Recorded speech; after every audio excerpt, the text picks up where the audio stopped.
الحمدللہ والصلاۃ والسلام علی رسول اللہ اما بعد۔ آج میں چاہتا ہوں کہ ابراہیم علیہ السلام کی زندگی کا یہ پہلو آپ کے سامنے رکھوں، ان آیات کو آپ کے سامنے پیش کروں جن آیات کو بطور دعا قربانی کا جانور پیش کرنے سے پہلے، ذبح کرنے سے پہلے ہم پڑھتے ہیں۔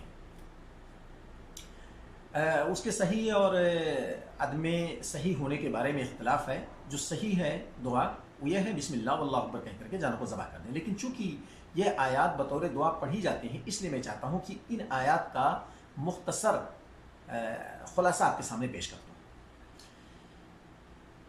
ابراہیم علیہ السلام نے ستارے اور چاند کو دیکھنے کے بعد ان کو رب کہا، اور وہ جب غائب ہو گئے تو کہا یہ سب رب نہیں ہو سکتے ہیں غائب ہونے والے جن کے اندر تبدیلیاں آتی ہیں۔ فلما رأى الشمس بازغة قال هذا ربي هذا اکبر، جب سورج کو چمکتا دمکتا صبح بالکل دیکھا روشن تو آپ نے کیا فرمایا؟ هذا ربي هذا اکبر، یہ میرا رب اور یہ تو بڑا ہے۔ فلما افلت، جب وہ بھی غائب ہو گیا شام کو تو آپ نے فرمایا یا قومی انی بریء مما تشرکون، اے میری قوم کے لوگوں میں برات کا اظہار کرتا ہوں ان تمام چیزوں سے جن کو تم بطور شریک اللہ کے ساتھ ٹھہراتے ہو۔ اور آپ نے اعلان کیا انی وجہت وجہی للذی فطر السماوات والارض حنیفا وما انا من المشرکین، میں تو یکسو ہو کر کے متوجہ ہو گیا اس رب کی طرف جس نے زمین و آسمان کو پیدا کیا، اور میں مشرکوں میں سے نہیں ہوں، میں شرک سے بیزار ہوں۔ دوسری آیت کریمہ قل ان صلاتی ونسکی ومحیای ومماتی للہ رب العالمین، یہ نبی کریم صلی اللہ علیہ وسلم کو حکم دیا گیا کہ اے نبی آپ اس بات کا اعلان کر دو۔ اس کی پہلی جو آیت ہے وہ یہ ہے کہ آپ کہہ دو اے نبی قل اننی ہدانی ربی الی صراط مستقیم، آپ کہہ دو کہ میرے رب نے مجھے صراط مستقیم پر گامزن کر دیا ہے۔ دینا قیما ملت ابراہیم حنیفا، ایک مستحکم دین جو ابراہیم علیہ السلام کا طریقہ تھا۔ وما کان من المشرکین، اور ابراہیم علیہ السلام مشرکوں میں سے نہ تھے۔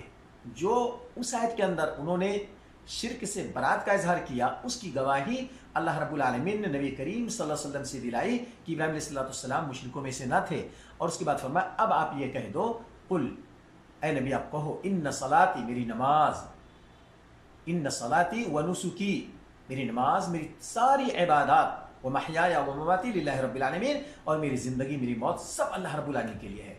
لا شریک لہ، اس کا کوئی شریک نہیں، وبذالک امرت، اور مجھے اسی بات کا حکم دیا گیا ہے کہ میں اللہ کے ساتھ کسی کو شریک نہ ٹھہراؤں، وانا اول المسلمین، اور میں سب ماننے والوں میں سب سے پہلا مسلمان ہوں۔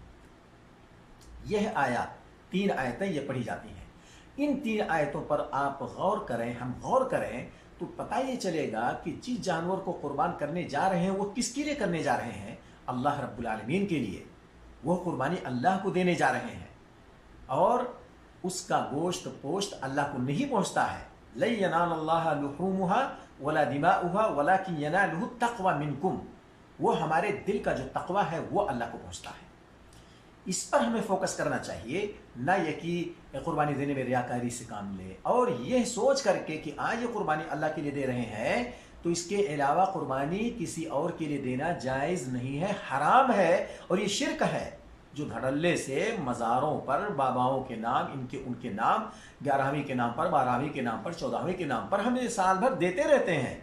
تو ہمارے لیے اگر ان آیات کے اندر عبرت نہ ملے، ہم اس پر غور نہ کریں، جن آیات کو بطور دعا پڑھتے ہیں کہ اس میں سراپا شرک سے بیزاری کا اظہار کیا گیا ہے، تو ابراہیم علیہ السلام کی جو عظیم سنت قربانی کی شکل میں ہے اس کو تو ہم زندہ کر لیں گے، لیکن اس سے بڑی چیز شرک سے برات کا اظہار اور توحید کا اقرار، اگر ہم نے اس کو نہ سمجھا تو گویا کہ ہم اپنی قربانی دینے میں ایک طرح سے ناکام ہے کہ ہم نے شرک کی مذمت کو سمجھا نہیں، شرک سے برات کا اظہار نہیں کیا، اور توحید کو ہم نے نہیں سمجھا۔ ہم ابراہیم علیہ السلام کو پڑھیں، ان کی زندگی کے اندر سراپا عبرت ہے جن کو بطور آئیڈیل قرآن مجید کے اندر ہمیں دیا گیا ہے کہ ان کو فالو کیا جائے۔ اللہ تعالی ہمیں اس بات کو سمجھنے کی توفیق عطا فرمائے۔ وآخر دعوانا ان الحمد للہ رب العالمین۔